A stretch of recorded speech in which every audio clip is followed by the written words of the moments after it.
Hey, this is Dragonfeather, and I'm here to teach you guys how to dress your candles for spell work, and a little bit more things about candles and just kind of a candle preparation for spell work, if you would like to prepare them. So there's lots of different types of candles.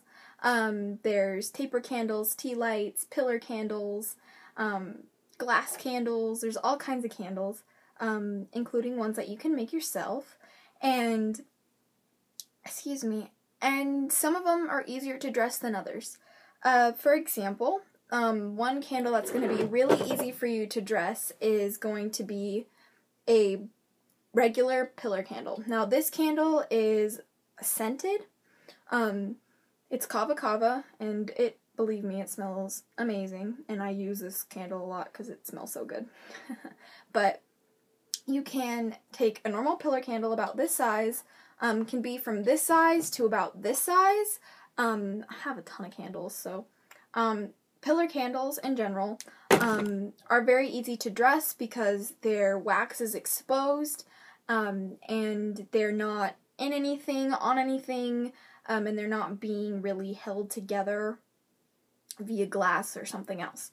So to dress a candle, it really depends on what you want. So to dress a pillar candle, you can go down to get rid of something, up to increase something, or from the middle and out, like this on both sides, to create balance, or to bring in something and get rid of something else.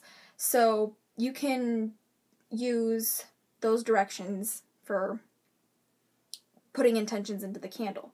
Another thing that you can do is, instead of just adding oils and stuff to dress your candles, you can carve your candles. And you can carve intentions into your candles. If you were doing a 7-day candle spell, carving intentions on each day to do that. That's not really dressing your candle, but that's kind of something that you can do to prepare your candle. This is my working candle, and as you can tell, there are some carvings in it. Not really. You can see from the little bit of light there.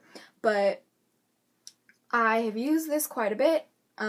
It's getting to the point to where I have to carve some of the wax out because it is getting to where the flame doesn't get enough oxygen.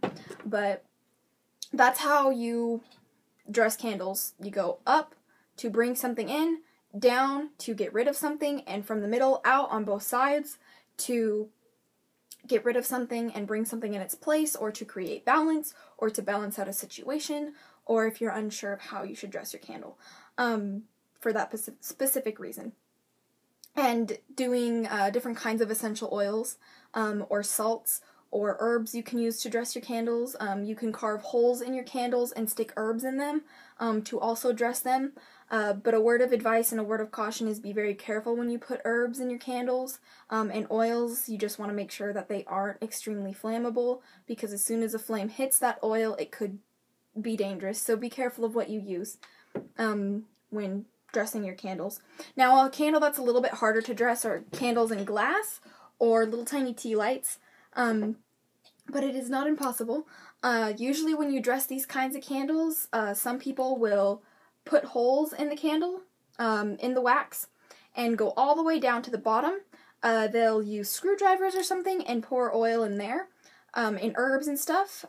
They will also just put a little bit on the outside, not to where it's pooling, but just rub it. And if you're gonna rub it on the candle, it might be opposite for you guys, but just know that you go clockwise. You go clockwise to bring something in, and counterclockwise to banish something or to get rid of something. Did you see? I got it all in my nail. Nasty. But yeah, that's how you dress these kinds of candles. And be careful when you get to the bottom of glass candles, because sometimes they do break and they do shatter when they get hot. So please be extra careful when you're doing that, because I don't really want any of you guys having candles blowing up in your face, because it's a very scary thing. So tea lights.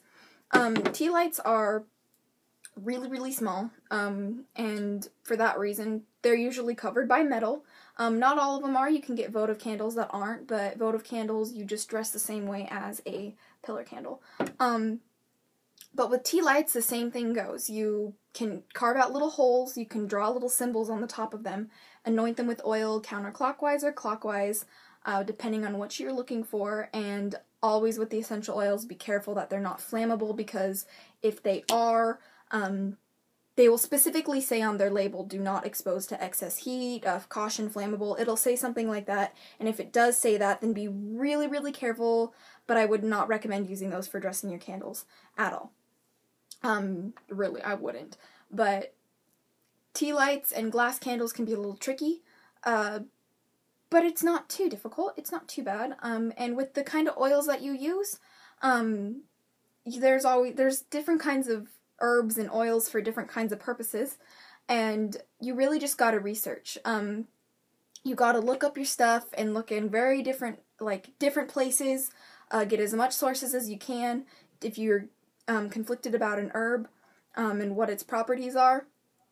And you can look in books, online, on videos, anywhere, and you can even sit with the herb yourself and meditate with it and see what it makes you feel like, because, you know, the whole thing about this is, just because you may be new at this, or just because you're, you know, getting started with this, if it doesn't sit right with you, don't use it. Use it for what you believe it's for.